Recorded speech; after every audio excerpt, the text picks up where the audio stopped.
Junaid Psaki, বছরের শেষ দিন মার্চ ফর ইউনিটি কর্মসূচি থেকে প্রোক্লেমেশন ঘোষণার জন্য অন্তর্বর্তী সরকারকে 15 দিন সময় বেঁধে দিয়েছে বৈষম্য বিরোধী ছাত্র আন্দোলন এবং জাতীয় নাগরিক কমিটি। এবং প্রোক্লেমেশন নিয়ে কিন্তু রাজনীতিতে আমরা দেখছি যে নতুন করে উত্তাপ ছড়াচ্ছে। আপনার মতামত এই বিষয়টি নিয়ে?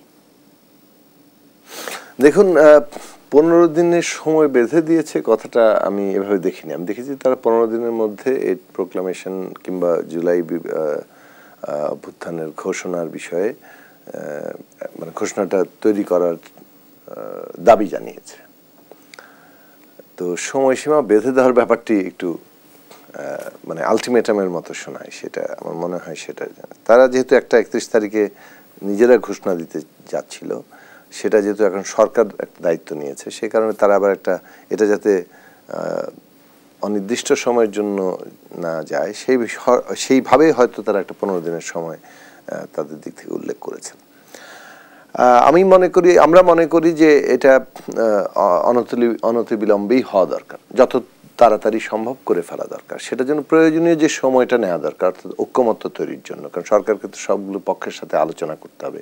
একটা ড্রাফট হবে, সেই ড্রাফটে সবাই মতামত দিবেন। সেটা করতে যতটা সময় লাগে ততটা সময় নিতে হবে। তবে এটা যাতে ঝুলে না থাকে, অর্থাৎ এটাকে যাতে ফেলে না রাখা হয়, সেই দিকটা মনোযোগ রাখলেই হবে। এটা 1 নম্বর দিক। 2 নম্বর দিক হচ্ছে যে জুলাই গণ অভ্যুত্থানের যে একটা ঘোষণা, অর্থাৎ এইটার মধ্যে দিয়ে যে জন আকাঙ্ক্ষার প্রকাশ ঘটেছে, যে রাজনৈতিক দিক নির্দেশনা বাংলাদেশের জন্য ভবিষ্যতে আছে, সেটার একটা সন্নিবেশিত একটা রূপ থাকা দরকার, থাকলে ভালো। এবং সবগুলো পক্ষই যাতে এটাতে তাদের মতামতের প্রতিফলন সহ এরকম একটা ঘোষণা আসতে পারে। কিন্তু এটা প্রোক্লামেশন হবে কিনা সেটা কিন্তু একটা, এ নিয়ে রাজনৈতিক কিংবা সকল পক্ষের আলোচনার ভিত্তিতে এটা তো কোথাও যাওয়া যাবে না, কারণ প্রোক্লামেশনের সাথে তো একটা আইনি ব্যাপার যুক্ত। তো প্রোক্লামেশন মানে তো আপনি কোনো কিছু পত্তন করছেন। পত্তন করতে গেলে তো সেইটা সরকারকে সকল পক্ষের সম্মতির ভিত্তিতে সেই জায়গায় যেতে হবে।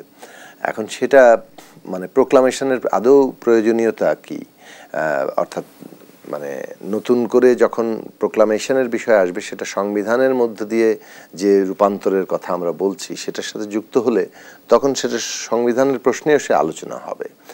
এখনই সেটার ভিত্তি রচনা বলতে যদি বলা হয় যে এইটা প্রোক্লামেশনের ভিত্তিতে অতীত সমস্ত ব্যবস্থা বাতিল, সেটা করার মতো বাস্তবতাটা আসলে নিয়ে অনেক প্রশ্ন আছে। সেই বাস্তবতা আদৌ আছে কিনা সেটা নিয়ে রাজনৈতিক দল সহ বিভিন্ন অংশের মধ্যেই এই আলোচনা আছে। ফলে আমরা মনে করি যে বিভিন্ন দাবি উঠছে, সেইটা দাবি ওঠার গণতান্ত্রিক অধিকার সব জায়গায় আছে। আমাদের আলাপ আলোচনা করতে হবে। এবং আমরা যেহেতু পদ্ধতিগতভাবে এটা ঠিক করেছি যে ন্যূনতম জাতীয় ঐক্যমত্যের ভিত্তিতে আমরা রাজনৈতিক উত্তরণকে এগিয়ে নিয়ে যাব, মানে পলিটিক্যাল ট্রানজিশন বলতে যে আমরা একটা ব্যবস্থা গড়ে তোলার কথা বলছি, সেই ব্যবস্থাটা গড়ে তোলার কাজটা ঐক্যমত্যের ভিত্তিতে এগোনো দরকার, কারণ সেখানে বিভাজন আমাদেরকে কোনো ফলাফল দিবে না। তো সেই জায়গাটাতে চেষ্টা করতে হবে। আমার মনে হয় যে আমরা আলোচনার মধ্যে ঢুকলে তখন বিষয়গুলো আরো স্পষ্ট হবে। আমরা রাজনীতিতে আপনি বলছেন যে একটা বড় পরিবর্তন ঘটেছে গণ অভ্যুত্থানের মধ্য দিয়ে, এরপরে আসলে রাজনৈতিক দলগুলোর তরফ থেকে ষড়যন্ত্রের অভিযোগ,